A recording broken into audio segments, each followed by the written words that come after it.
घमंडी राजकुमारी। हरिराम अपने परिवार के साथ एक गांव में रहता था। हरिराम अपने परिवार के साथ एक गांव में रहता था। उसके पास एक खेत और एक छोटी सी दुकान थी, जिसका काम वह अकेले ही संभालता था। उसके पास बहुत सारा काम रहता था, जिसके कारण हरिराम स्वयं अपने लिए भी बिल्कुल समय नहीं निकाल पाता था। वह अपने कार्य में इतना व्यस्त था कि कब सुबह और कब शाम हो जाती उसे पता ही नहीं चलता। हरिराम बोला, अरे अरे, जल्दी करो, मुझे दुकान पर भी जाना है और खेत का काम भी तो संभालना है। हरिराम की पत्नी बोली, क्या जल्दी करो, कल से कह रही हूं माँ जी को डॉक्टर के पास लेकर जाओ, लेकिन आप हो कि सुनते ही नहीं। हरिराम बोला, अरे, मेरे पास बिल्कुल भी समय नहीं है, अभी मुझे दुकान पर पहुंचना है। तुम क्यों नहीं माँ को डॉक्टर के पास ले जाती? हरिराम की पत्नी बोली, कौन, मैं? ना बाबा ना, मुझसे यह काम नहीं हो पाएगा। माँ जी को अगर डॉक्टर के पास ले जाऊंगी तो रास्ते में ही वह मुझे इतना पका देंगी कि मैं वापस लौटने लायक नहीं रहूंगी। यह तुम्हारा काम है, तुम स्वयं करो।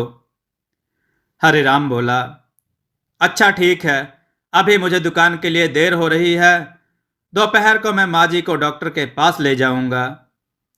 तभी हरिराम का बेटा वहां आता है। चंदू बोला, पापा पापा, कल आपने कहा था कि आप मुझे नया बैग लेकर देंगे, क्या हुआ? हरिराम बोला, हाँ हाँ बेटा, तुम्हारी मम्मी है ना, वह लेकर आएंगी। हरिराम की पत्नी ने कहा, हाँ मैं ले ही आऊंगी, आप हर रोज खर्चाना जो मुझे देते हो ना। हरिराम बोला, क्यों, कल दिए तो थे 1,000 रुपए, कहाँ गए?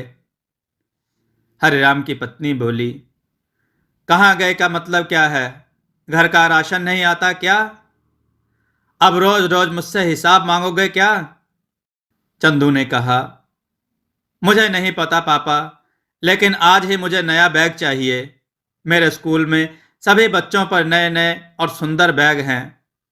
मेरा बैग तो जगह जगह से फट गया है और अब तो उसमें से ज्योमेट्री बॉक्स भी बाहर गिर जाता है। हरिराम की पत्नी ने कहा, चंदू बेटा, पापा है ना, वह तुम्हें लाकर नया बैग देंगे, तुम चिंता ना करो।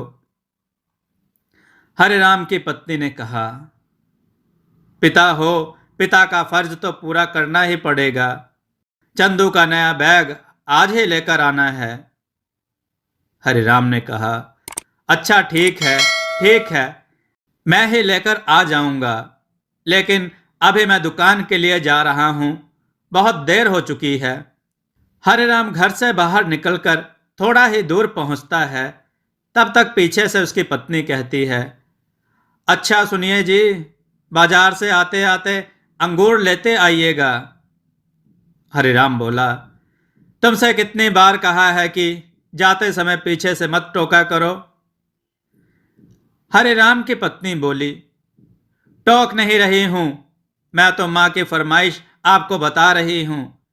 माँ जी ने बताया था कि उन्हें अंगूर खाने का बहुत मन हो रहा है। कोई फल वाला गांव में फेरी देने आ नहीं रहा, इसलिए मैंने कहा कि आप ही ले आए।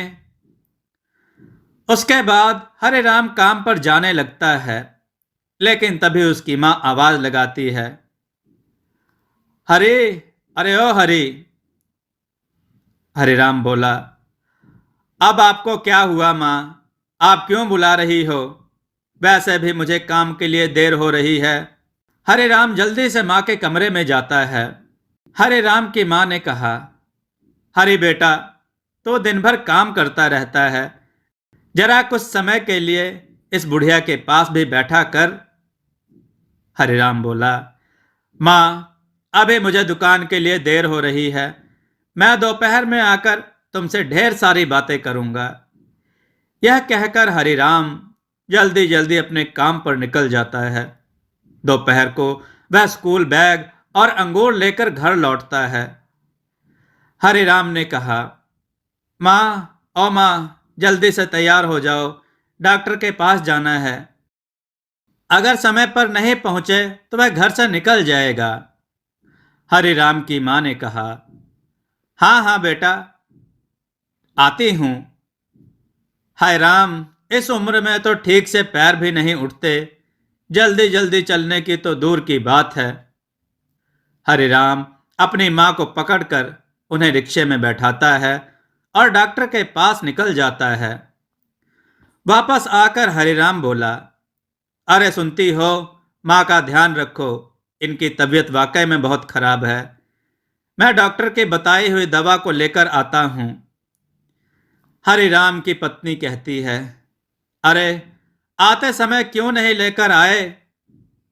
हरिराम बोला, बात तो तुम्हारी ठीक है, लेकिन माँ की तबीयत अभी बहुत खराब है, बिल्कुल भी खड़ी नहीं हो पा रही हैं। अब तुम ज्यादा ज्ञान मत दो, मैं दवा लेकर आता हूँ। हरिराम अपनी दवा लेकर घर की तरफ लौट ही रहा था, तभी रास्ते में उसे एक मजदूर घेर लेता है। मजदूर बोला, हरि भैया, आप मेरे साथ चलो, नहीं तो मैं आगे आपके खेतों में काम करने नहीं आ पाऊंगा। हरिराम बोला, क्यों, ऐसा कौन सा पहाड़ टूट पड़ा जो तुम आगे खेत में काम पर नहीं आ सकते? अभी मेरा घर पहुंचना बहुत जरूरी है, बाद में बात करूंगा। मजदूर बोला, आप बस मेरा हिसाब कर दो, मैं अभी का अभी यहां से चला जाऊंगा। हरिराम ने कहा, अरे मेरे कहने का मतलब वो नहीं, चलो मैं तुम्हारे साथ तो चल रहा हूं। हरिराम मजदूर के साथ जैसे ही अपने खेत पर पहुंचता है, दूसरा मजदूर भागा भागा उसके पास आता है। दूसरा मजदूर बोला, हरि भैया, अरे हरि भैया, मुझे भी आपके खेतों में काम नहीं करना, मेरा भी हिसाब कर दो। हरिराम ने कहा, अब ऐसा क्या हुआ? सुबह तो मैं तुम दोनों को अच्छा खासा छोड़कर गया था, अब तुम दोनों काम छोड़ने की बात कर रहे हो? एक मजदूर दूसरे की ओर इशारा करते हुए, पहला मजदूर बोला, भैया यह तो बिल्कुल पागल है, इसे बात करने की भी तमीज नहीं, मैं इसकी वजह से यह काम छोड़ रहा हूं। आप मेरा हिसाब कर दो और मैं यहां से चला जाऊंगा। दूसरा मजदूर बोला, हाँ भैया, आप मेरा भी हिसाब कर दो और सारा काम इसी से करवा लो, मैं भी काम छोड़ रहा हूं। हरिराम बोला, तुम लोग अपना काम शांति से क्यों नहीं करते? पहले मजदूर ने कहा, आपको क्या पता हरि भैया, आप कौन सा खेत पर रहते हो, मालिक बनकर इधर उधर घूमते रहते हो। आपको हमारे साथ रहना चाहिए ना यहाँ पर, ताकि काम ठीक से हो पाए। आप यहाँ जब तक रहते हो तब तक यह ठीक रहता है, आपके पीछे बिल्कुल भी काम नहीं करता, कामचोर कहीं का। दूसरा मजदूर बोला, आप मेरा हिसाब कर दो भैया, मुझे अब और इसके साथ नहीं रहना, मैं अभी यहां से चला जाऊंगा, नहीं तो यह मुझे पागल कर देगा। हरिराम ने कहा, ठीक तरह से सोच लो भैया, क्या पता आगे काम ना मिले। दूसरा मजदूर बोला, मिलेगा क्यों नहीं, ढूंढने जाऊंगा तो जरूर मिलेगा, आप बस मेरा मेहनत के पैसे दे दो। हरिराम उसके पैसे दे देता है और वहां से चला जाता है। पहला मजदूर खेत में काम करने लगता है और हरिराम भी उसके साथ काम में लग जाता है। हरिराम ने कहा, आज तो मैं बहुत थक गया, अब मुझसे और काम नहीं होगा, चलो घर चलता हूं। हरिराम घर के लिए निकल जाता है, लेकिन रास्ते में उसे एक नदी दिखाई देती है। हरिराम ने कहा, क्यों ना मैं इसमें एक डुबकी लगा लूं, पूरा शरीर दुख रहा है, थोड़ा बहुत आराम तो जरूर मिलेगा। जैसे ही वह नदी की ओर बढ़ा, गांव के एक आदमी ने आवाज लगाई। आदमी बोला, अरे भैया, नदी की तरफ मत जाओ, नदी उफान पर है। लेकिन हरिराम को उसकी आवाज सुनाई नहीं दी और वह नदी में डुबकी लगाने के लिए आगे बढ़ रहा था। हरिराम ने कहा, इस रोज रोज की किचकिच वाली जिंदगी में कितनी थकावट है, वह एक डुबकी लगाता है और कहता है, आहा, थकान कम हुई, कितना शीतल जल है, लग रहा है कि मैं इस नदी में ही समा जाऊं।